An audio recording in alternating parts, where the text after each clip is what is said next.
கண்டிப்பாக தேசிய ஜனநாயக கூட்டணி சார்பாக மீண்டும் தமிழகத்திலே அனைத்து இந்திய அண்ணா ஆட்சி தேசிய ஜனநாயக ஆதரவோடு அமையும். ஏப்ரல் மாதம் 23ஆம் தேதி வாக்குப்பதிவு, மே மாதம் 4ஆம் தேதி வாக்குப்பதிவு முடிந்து மீண்டும் தமிழகத்திலே தேசிய ஜனநாயக குழு ஆதரவோடு எடப்பாடி அவர்கள் பதவியேற்கின்ற பொழுது நம்முடைய கோவை மாவட்டத்திற்கும் நிச்சயமாக ஒரு அதிசயம் நடக்கும். அதிசயம் மட்டுமல்ல, இந்த மேடம் என்று சொல்ற உண்மை நடக்கும், கண்டிப்பாக உண்மை நடக்கும். என்னவென்று எழுதி வைத்துக் கொள்ளுங்கள். 2024 நாடாளுமன்ற தேர்தலில் நடந்த சிறு தவறு மீண்டும் நடக்காது.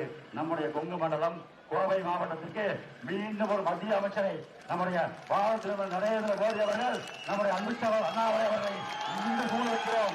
கண்டிப்பாக அண்ணாமலை அவர்களை கோவைக்கு முக்கியத்துவம் கொடுக்கின்ற வகையிலே, நம்ம தமிழ் மண்டலத்துக்கு முக்கியத்துவம் கொடுக்கின்ற வகையிலே கண்டிப்பாக மத்திய அமைச்சராக பொறுப்பேற்று கோவையில் உள்ள விடுபட்ட திட்டங்கள் அத்தனையும் நம்முடைய விமான நிலைய விரிவாக்கம், நம்முடைய மெட்ரோ ரயில் திட்டம், புறவழிச்சாலை, இன்னொரு அத்தனை விடுபட்ட திட்டங்களையும் கோவை மாவட்டத்தில் கொண்டு சேர்ப்பதற்காக மே மாதம் 4ஆம் தேதிக்கு பின்பாக கண்டிப்பாக புரட்சித்தலைவர் எடப்பாடியார் அவர்களும் ஆட்சி அமைப்பார்கள்.